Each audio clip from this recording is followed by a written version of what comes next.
Suatu ketika di tempat yang gelap, seorang anak laki-laki menulis surat di sebuah kertas bekas sambil terlihat ketakutan. Dengan tangan terluka, ia pun terisak dan buru-buru memasukkan kertas tersebut ke dalam botol bekas oli, lalu dicemplungkanlah ke dalam air. Namun tiba-tiba seseorang yang menculiknya telah datang dengan cahaya senter yang sangat menyilaukan.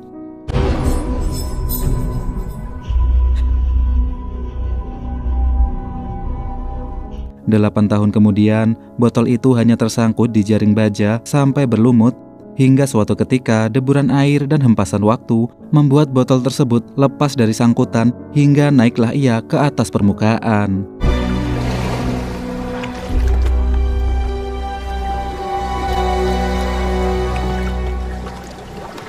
Bulan demi bulan berganti, seorang perenang lagi asyik latihan di pantai, dan setelah kedinginan, ia pun berencana pulang, namun malah menemukan botol yang mencurigakan tersebut.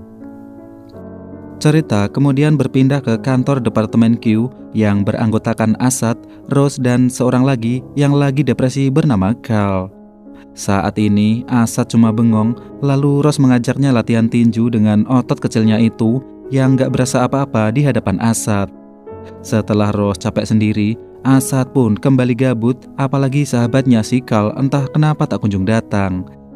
Tak lama, polisi malah mengantarkan sebuah bungkusan berisi botol dan surat di awal tadi, di mana mereka bilang kalau seorang atletlah yang mengantarnya ke sini. Asad yang melihat surat itu menyadari kalau tulisan ini mungkin terbuat dari darah, lalu diceklah ke bagian mikrobiologi. Sementara Cal yang masih dihantui rasa kecemasan baru akan berangkat, namun malah gak jadi. Dia cuma duduk doang, bengong, kosong, entah apa yang sedang ia pikirkan.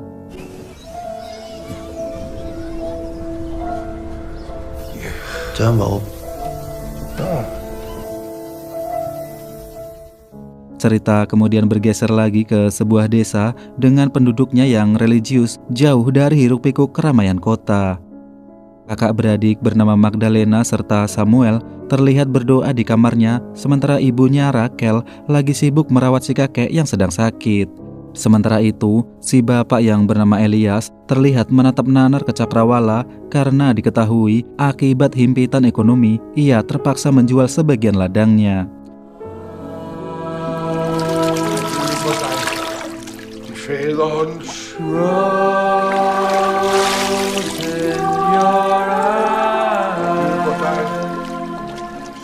Tak lama semua warga desa menghadiri acara di gereja, lalu seseorang yang mengaku ulama gereja pusat bernama Johannes telah datang dengan senyumannya yang begitu menawan. Malamnya Johannes pun mampir ke rumah Elias, dan Elias pun cerita kalau ekonominya sedang tidak baik-baik saja. Namun Johannes malah tersenyum sambil berkata kalau keluarga dan iman adalah hal yang paling berharga. Tak lama Magdalena serta Samuel juga datang, dan Johan melihat sebuah gelang salib di lengan Magda yang membuatnya sadar kalau keluarga ini adalah keluarga yang sangat religius. Ia pun memuji Magdalena sambil memegang tangannya itu, akan tetapi Magda merasa tak nyaman lalu menarik tangannya tersebut.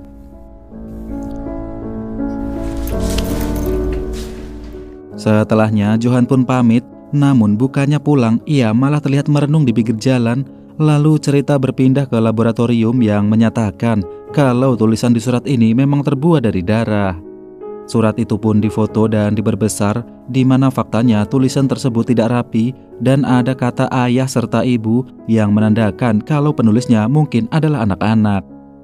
Sayangnya waktu telah membuat sebagian besar huruf menjadi pudar, dan kata Asad, lumut di botol oli tersebut telah berusia sekitar 7 tahunan. Dari kandungan oli serta minyak yang ditemukan, Asad pun berpikir mungkin surat itu berasal dari sebuah kapal.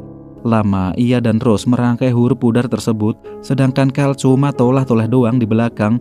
Hingga tak lama Asad berhasil merangkai salah satu kata pudar yang berbunyi Ostilvange, yang artinya kami telah ditangkap. Ia juga menemukan kata Yehovah Vilfkets Os, yang artinya Jehovah akan menyelamatkan kami. Artinya adalah anak ini adalah pengikut sekte agama Jehovah Follower. Sayangnya nama anak ini sudah pudar dan hanya terlihat huruf P doang, yang membuat pencarian akan menjadi semakin sulit. Mereka pun datang ke lab lagi, di mana seorang ahli di sana menemukan nama sebuah tempat bernama Lautrupang, lalu bergegaslah ke sekolah di daerah tersebut dan bertanya apakah ada alumni atau siswa yang mengikuti sekte Jehovah Follower karena aliran itu memang minoritas di sini. Dan kata bu guru, ia ingat kalau dulu pernah punya siswa pengikut Jehovah bernama Trygve. Menurut catatan, Trygve putus sekolah saat masih kelas 1 dan ia juga punya kakak bernama Paul putus sekolah saat kelas 4. Mendengar nama Paul, akhirnya mereka sadar kalau penulis surat tersebut mungkin adalah anak bernama Paul karena memang ditemukan huruf P di awalan nama surat tersebut.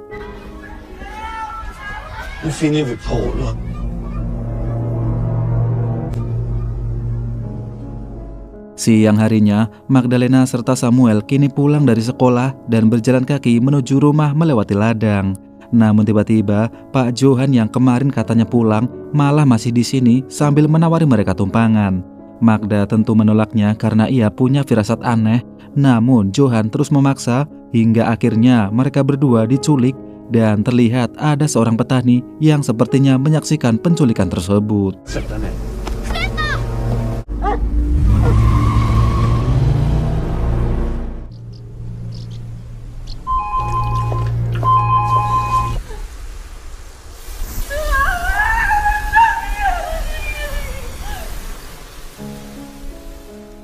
Sementara Rose kini mengabari kalau orang tuanya Trygve serta Paul rupanya juga telah tewas, di mana mereka ditemukan meninggal karena meminum obat selama 6 bulan berturut-turut. Yang mana kata Rose, mungkin itu ritual keagamaan, namun Carl bilang pengikut Jehovah tidak punya ritual bundir seperti itu karena biasanya mereka hanya duduk bersama dan saling bicara. Beruntung kini mereka menemukan alamat Trygve, namun ia terlihat trauma dan hidupnya nampak begitu berantakan. Bahkan ia marah-marah saat Carl bertanya tentang Paul, kakaknya itu, seolah-olah ia ingin melupakan kejadian dulu. Akan tetapi saat mereka akan pulang, Trygve tiba-tiba datang dan ingin membaca surat dari kakaknya tersebut. Merci, Paul.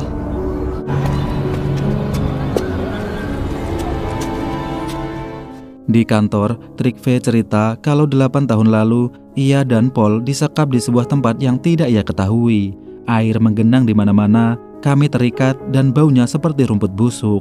Trygve saat itu sudah lemas dan hanya mendengar suara krusuk-krusuk yang mungkin saat itulah Paul diam-diam menulis surat tersebut. Ia menambahkan kalau mendengar suara seperti gesekan besi terus-menerus tanpa henti di luar ruangan tersebut, sayangnya Trygve tidak bisa melihat wajah penculik itu. Lalu suatu hari ia datang kemudian membunuh Paul dan memaksa Trygve melihat kematian kakaknya itu. Jeg kunne ikke gøre noget. Han tog sin sagt, og de sagde, hvis jeg nogensinde sagde noget til nogen, så ville Jehova straffe. Bare rolig. Han stak ham med saksen. Og de sagde, hvis jeg nogensinde... Di sisi lain, petani yang menyaksikan penculikan Magdalena serta Samuel telah melapor ke polisi, namun polisi belum bisa berbuat apa-apa karena tidak ada laporan orang hilang dan petani itu juga tidak melihat wajah anak-anak tersebut. Setelahnya, di markas Rose pun mendapat telepon dari kantor polisi kalau tadi ada petani melihat anak kecil dipaksa masuk mobil di dekat desa Skulls, dan di desa tersebutlah ada sebuah sekte keagamaan bernama Lord Disciple. Bergegaslah mereka menuju ke desa tersebut, di mana Carl yang seorang mantan Kristiani dan sekarang memilih ateis ini gak habis pikir ada masalah apa dengan orang-orang beragama ini. Sambil bercanda, ia pun menyindir keyakinan itu hanyalah pembodohan karena bagaimana bisa percaya adanya Tuhan. Percaya ada orang bangkit dari kematian, jalan-jalan di atas air, bisa terbang, jadi dokter, ada nabi loncat dari London, nongol di Texas, pokoknya udah gila orang-orang ini.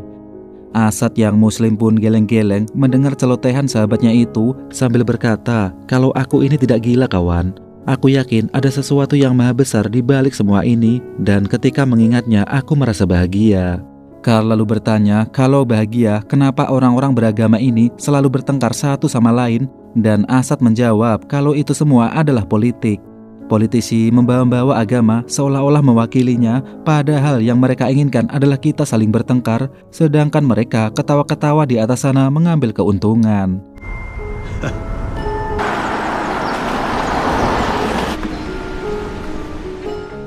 Tak lama mereka pun tiba di polsek dan diberilah daftar nama anak kecil di desa ini oleh seorang polisi bernama Sarah. Di mana mereka bertiga lalu menanyai para warga apakah ada yang kehilangan anak, di mana satu persatu mereka tanyai hingga sampailah ke rumah Elias. Asad bertanya apakah anakmu hilang, namun Elias tidak mengaku kalau anaknya hilang dan malah bilang kalau Samuel serta Magdalena lagi ikut bibinya liburan ke Swedia. Carl yang kehausan lalu minta untuk masuk dulu buat ngobrol-ngobrol, namun Elias bilang kalau ia tidak mau Asad yang bermuka Timur Tengah ini masuk ke dalam rumahnya. Asad pun sejenak terdiam, tapi memakluminya karena mungkin ia dikira teroris, sementara Carl yang udah muak memutuskan untuk pergi saja dari sana. Di tempat lain, Trygve kini mendengarkan sampel-sampel suara tempat dari mesin kapal, pabrik logam, lokomotif, dan lain-lainnya untuk dicocokkan dengan suara lingkungan saat ia diculik dulu.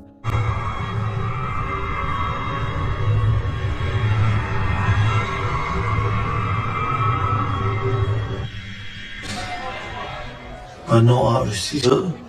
Ja. Du har ikke været sammen med nogen, som du er skilt med. Jo. Sådan. Sedangkan di sebuah bar, Carl pun bingung kenapa tempat ini sumpek dan ramai sekali. Lalu Sarah bilang kalau besok adalah malam kenaikan Jesus Christ. Mendengar itu, Asad lalu melihat tanggal diculiknya Trygve, di mana tanggal itu tepat dengan hari ini, yang artinya sang pelaku memang sengaja menculik korban saat hari libur keagamaan. Lalu diperlihatkanlah Magdalena serta Samuel yang kini berdoa kepada Tuhan agar diberikan pertolongan. Tak lama Johan datang membawa senter dan melihat Magda berdoa, Johan jadi teringat saat dulu waktu ia kecil juga sering berdoa seperti yang diajarkan oleh ibunya. Namun si ibu terlihat selalu kasar setelah berpisah dengan suaminya dan kini sering memukuli Johan serta kakaknya yang bernama Rebecca.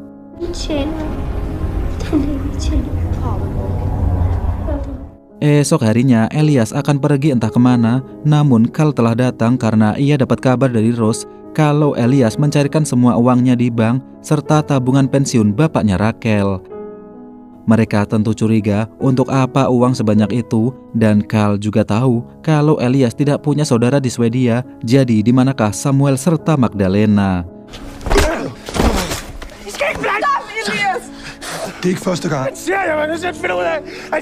Beruntung Rachel serta Asad menenangkannya, lalu mengajak mereka masuk dan ia juga mengajak si Asad untuk masuk. Di dalam Rachel cerita kalau penculik itu adalah Johannes, di mana dia datang ke gereja hanya setahun sekali dan Johan mengaku kalau dia adalah ulama petinggi untuk gereja.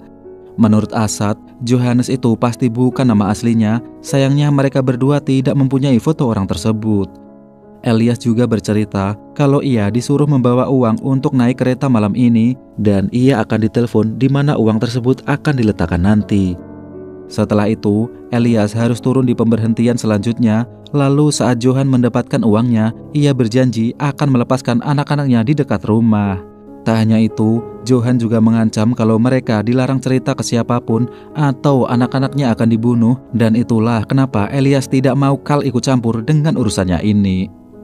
Akan tetapi, Carl berencana untuk menguntit demi menangkap penculik itu yang tentu ditolak oleh Elias. Karena kalau sampai Johan melihat polisi, sudah pasti anak-anaknya akan mati.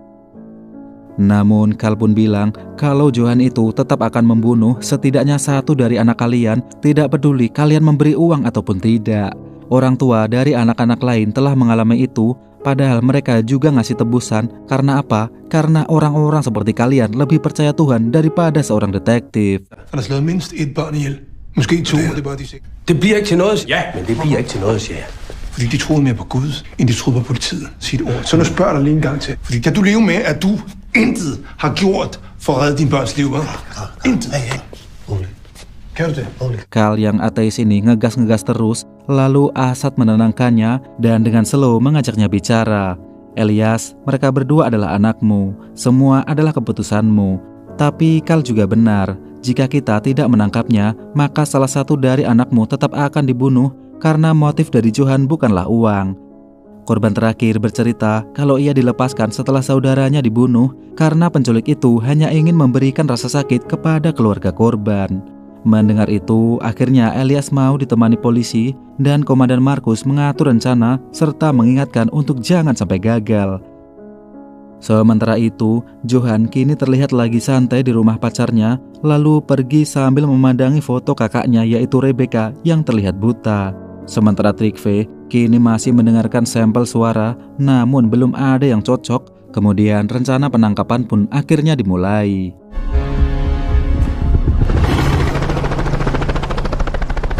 Helikopter 1, har vi forbi. Elias dipasangi alat komunikasi, sedangkan si Carl terlihat gemetar, dihantui kecemasan. Kemudian mereka semua berangkat meninggalkan Rachel yang begitu berharap.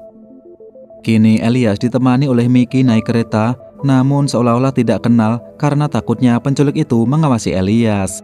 Sementara Asad serta Carl kini naik mobil, di mana Asad bilang sepertinya surat botol itu memang mencari kita. Botol yang terombang-ambing selama 8 tahun, dan tiba-tiba ia datang di saat yang tepat ketika pembunuh itu ingin melakukannya lagi. Mendengar itu, Carl pun jadi protes. Hada-hada Sat, maksudmu apa bilang begitu? Apakah kau mau bilang bahwa Tuhanlah yang mengirimkan botol itu? Ia merasa heran, bagaimana bisa orang mapan dan berpendidikan sepertimu percaya hal-hal bodoh kayak gitu. Asad lalu balik berkata, jadi apa semua ini hanyalah kebetulan? Kebetulankah botol itu datang? Kebetulankah jantungmu itu tetap berdetak sendiri, bahkan saat kamu depresi dan pikiranmu menginginkannya untuk berhenti? Kamu hanya memahami cara kerja semesta, Carl, tapi melupakan sesuatu yang membuatnya ada. Pokoknya debat teruslah kedua sahabat ini, udah kayak film kartun Tom and Jerry. Her,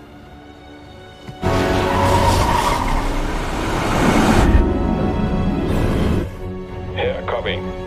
Toget afgår nu fra Hadsten station.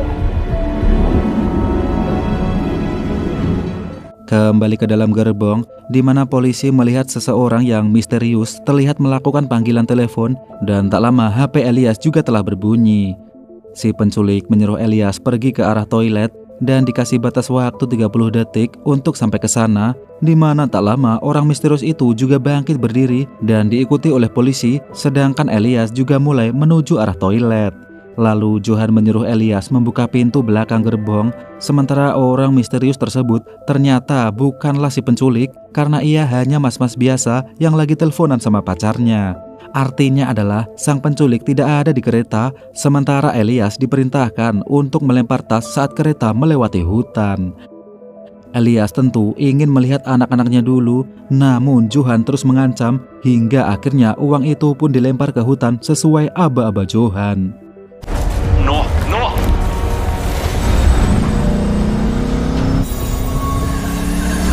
Setelah uang tersebut dilempar, anehnya Johan malah memutuskan telepon yang tentu membuat Elias bingung dan memutuskan untuk terjun ke dalam hutan mencari kedua anaknya. Elias!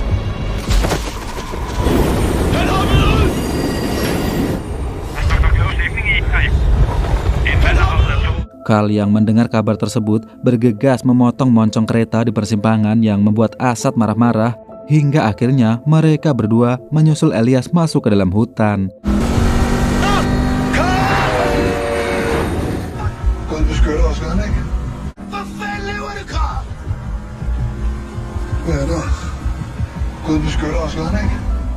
Di sisi lain, Elias ternyata masih hidup dan kini berada di bawah gelapnya bayangan dedaunan, lalu menyusuri sekitar dan berhasil menemukan sebuah mobil milik Johan, namun tak menemukan anaknya di dalam sana.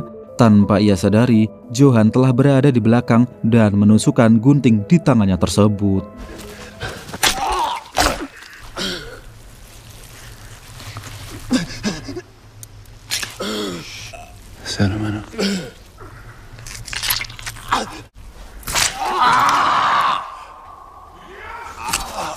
Tak lama Asad datang yang membuat Johan bergegas kabur dari sana hingga terjadilah pertarungan antara Johan serta Carl.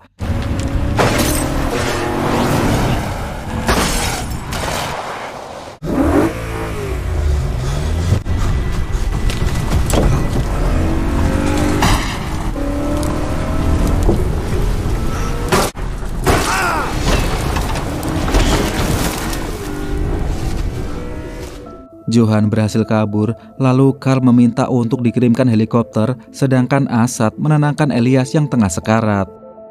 Dan tak lama, Carl malah menemukan foto seorang wanita buta milik Johan yang terjatuh dengan nama Rebecca di belakangnya. Elias! Elias! Han er hårdt såret. Han skal på hospitalet hurtigst muligt.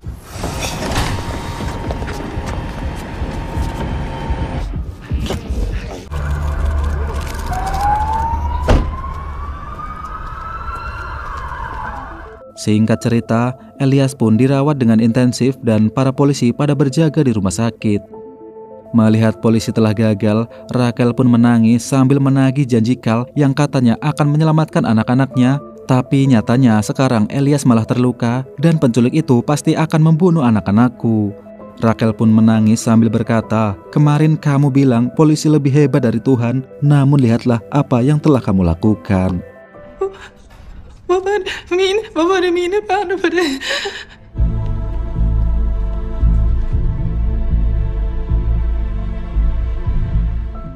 Mendengar kata-kata itu membuat Carl kini jadi gemetar. Ia merenung sendirian, bahkan tidak merespon saat diajak ngobrol oleh Sarah.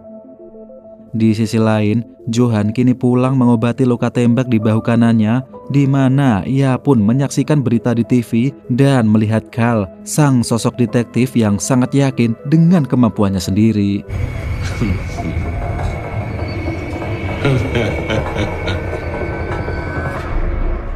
Cerita beralih ke laboratorium, di mana mereka menganalisa foto wanita tersebut.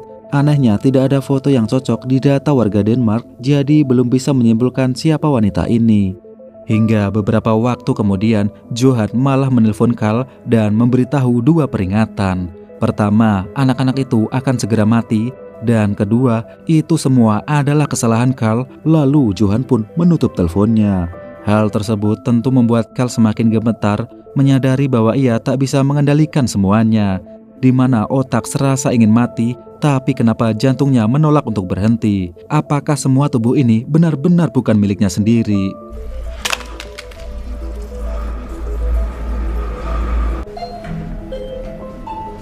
Namun tak lama saat berjalan di lorong, Carl jadi teringat kalau di telepon tadi ia sempat mendengar bunyi ting-tung pintu kamar pasien yang membuatnya sadar kalau Johan telah berada di rumah sakit ini. Benar saja, Johan telah mensabotase mesin perawatan Elias yang membuat Raquel yang menunggu di luar jadi bingung kenapa suaminya kejang-kejang. Namun, tiba-tiba saja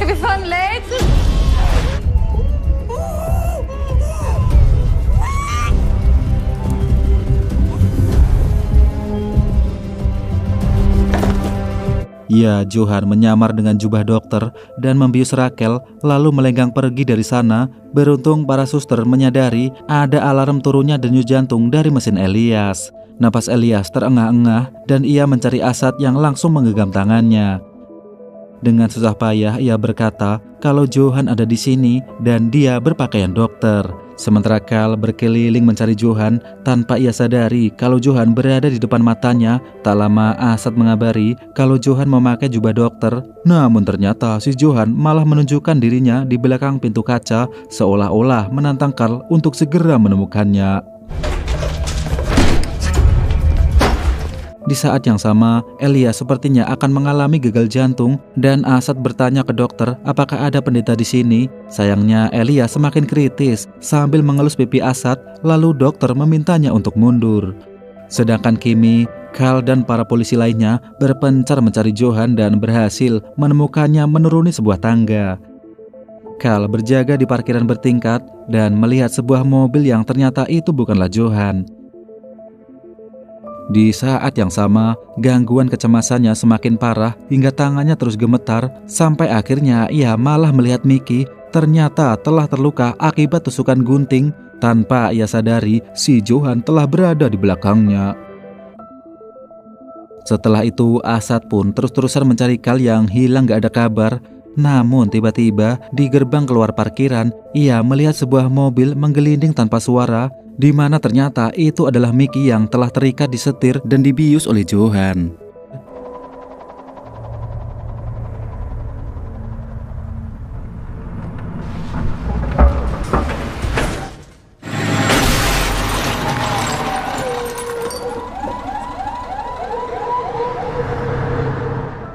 Di tempat lain, ternyata Johan telah membawa Carl yang kini tak sadarkan diri yang entah akan dibawa kemana.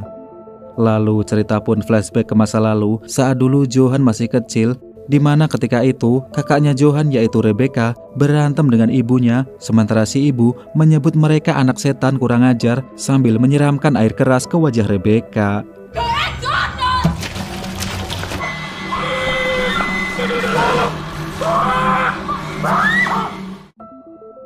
Di ruang kontrol, Asad dan kawan-kawan melacak rekaman CCTV hingga berhasil menemukan mobil Johan serta mendeteksi plat nomornya. Diketahui pemilik mobil itu bernama Mia Hansen dan berhasil menemukan alamatnya yang faktanya rumahnya ada di Jerman dekat perbatasan Denmark. Sementara Rose kini memberi kabar kalau Trygve, bocah yang diculik di awal tadi, kini telah mengenali suara lingkungan saat ia disekap dulu.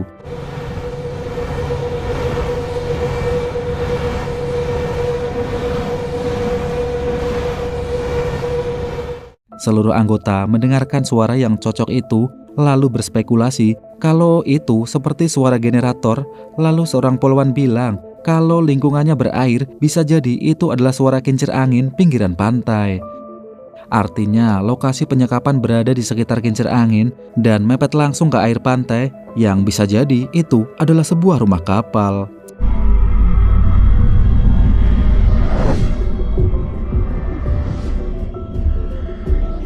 Benar saja, Carl kini telah dibawa ke rumah kapal, sedangkan Asad mendatangi rumah Mia Hansen di Jerman yang ternyata malah sudah tewas tak bernyawa di ruang tamunya.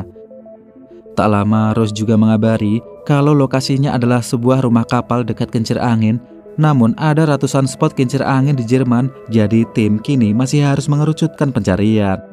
Kemudian Asad membuka garasi Mia dan menemukan mobilnya Johan di dalam sana, yang di dalam bagasinya ditemukanlah lukisan-lukisan wanita bermata buta dengan nama Rebecca. Setelah konsultasi dengan kepolisian Jerman, Asad berhasil menemukan alamat seorang wanita buta warga Jerman bernama Rebecca Henriksen, yang ternyata ia memang telah buta akibat siraman air keras ibunya. Asad bertanya apakah punya orang terdekat bernama Johan, namun Rebecca bilang kalau orang terdekatnya hanyalah adiknya dan namanya bukanlah Johan melainkan Thomas. Dia adalah seorang pengusaha, sering berpergian, dan rumah ini yang membelikan adalah Thomas. Thomas selalu merawatku dan ia sangat menyayangiku. Asad lalu bilang kalau ada 2 anak diculik dari sekte Lord Disciples dan mungkin adikmu itu adalah penculiknya. Mendengar itu, Rebecca lalu flashback ke masa lalu saat dulu Johan alias Thomas merawat luka di matanya. Lalu ia mendengar teriakan-teriakan ibunya yang entah apa yang telah Johan lakukan. Asad kembali bertanya, apakah kamu punya rumah kapal? Dan Becca bilang, ya, mereka punya rumah kapal di dekat Laut Utara. Lalu bergegaslah Asad menuju rumah kapal tersebut.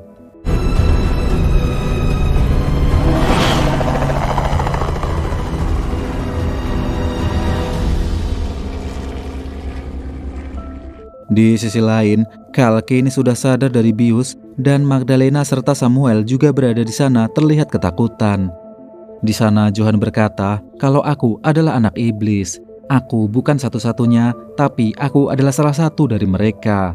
Carl bertanya, jadi karena iblis dan setan itukah yang membuatmu melakukan semua ini? Lalu Johan termenung dan flashback ke masa lalu saat ia memutuskan untuk membunuh ibunya yang sering menyebut nama Tuhan itu saat ia tengah tertidur.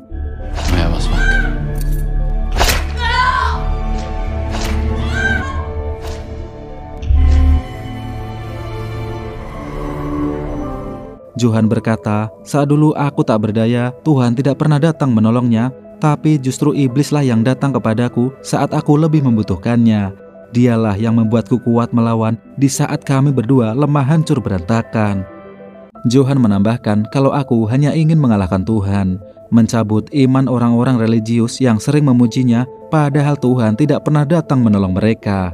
Dan sekarang Johan juga akan mencabut keyakinan Carl. Mendengar itu, Carl pun bilang kalau kau hanya membuang-buang waktu karena aku tidak percaya Tuhan. Johan hanya tersenyum lalu menenggelamkan Samuel ke air yang membuat Carl memohon biarkan aku menggantikan Samuel.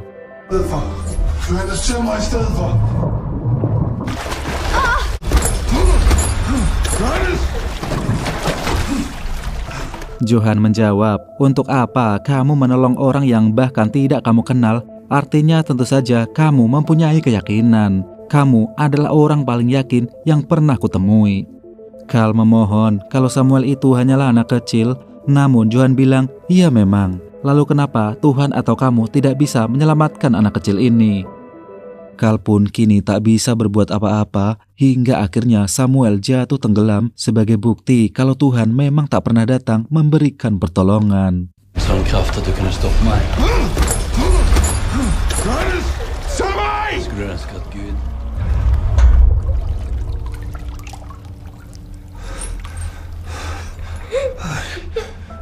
Sambil tersenyum, ia pun menyindir, "Lihatlah dirimu ini, Carl. Kamu ada di sini dengan keyakinanmu terhadap dirimu sendiri, tapi kamu juga tak merubah apapun." Kemudian ikatan Magda dilepas dan diberikan gunting tersebut, di mana ia diperintahkan untuk menusuk Johan. "Balaskanlah dendamu, nak. Kau akan menjadi penerusku dan biarkan jiwamu terbebas dari omong kosong Tuhan." Sejenak Magda pun terdiam, namun ia menolak yang membuat Johan kecewa. Akan tetapi tiba-tiba terdengarlah suara helikopter karena akhirnya Asad berhasil menemukan rumah kapal tersebut. Johan lalu pergi, sedangkan Magda yang masih bengong disuruh untuk membuka ikatan kali yang lanjut bergegas mencari Samuel yang tengah tenggelam. Di sana ia pun melihat kerangka Paul, si bocah yang menulis surat botol 8 tahun lalu itu, dan kini Samuel berhasil dibawa ke permukaan.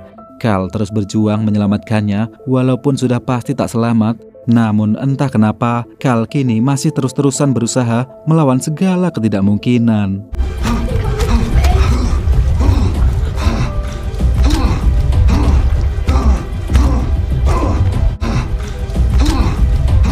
Di sisi lain, Asa telah turun dari heli menuju rumah tersebut tanpa ia tahu Johan bersembunyi di bawah jembatan kayu. Tak lama beruntung Samuel bisa tersadar, lalu Carl memberitahu Asad kalau Johan ada di luar.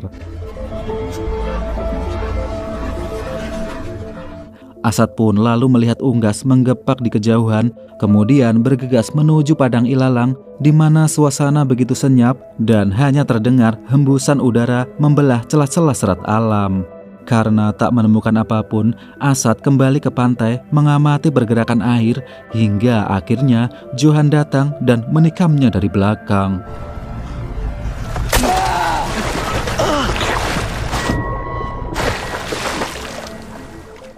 Asad pun jatuh tenggelam tak kelihatan, yang membuat Johan kini tertawa. Namun tiba-tiba Asad muncul menyerangnya dari keruhnya blind spot permukaan.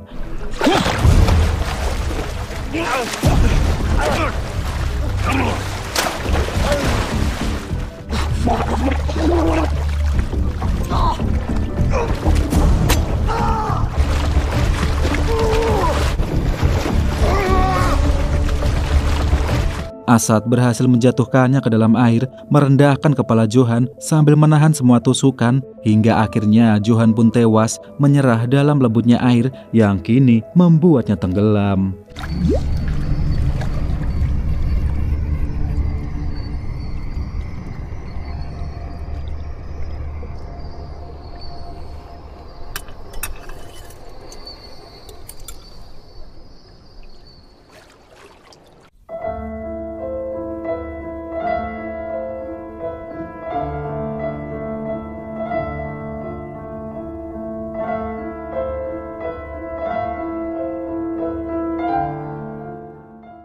Waktu berlalu, di gereja mereka menghadiri pemakaman Paul, kakak dari Trygve, sang penulis surat botol tersebut.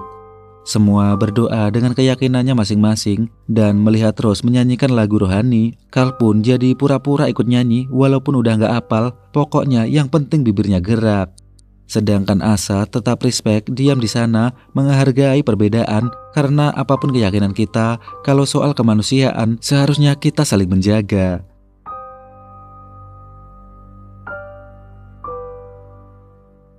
Sementara di tempat lain, Samuel serta Magdalena kini membantu ibunya mengurus gereja Lord Disciples mereka, lalu berangkat menjenguk ayahnya di rumah sakit Harapan Bunda. Asad lalu mengantar Carl pulang, di mana ia melihat anak-anak yang begitu bahagia bermain bola di tanah lapang. Ia juga tumben-tumbennya berterima kasih untuk sahabatnya ini yang selalu menemaninya di saat depresi, walaupun besoknya pasti berdebat lagi dan cerita pun berakhir.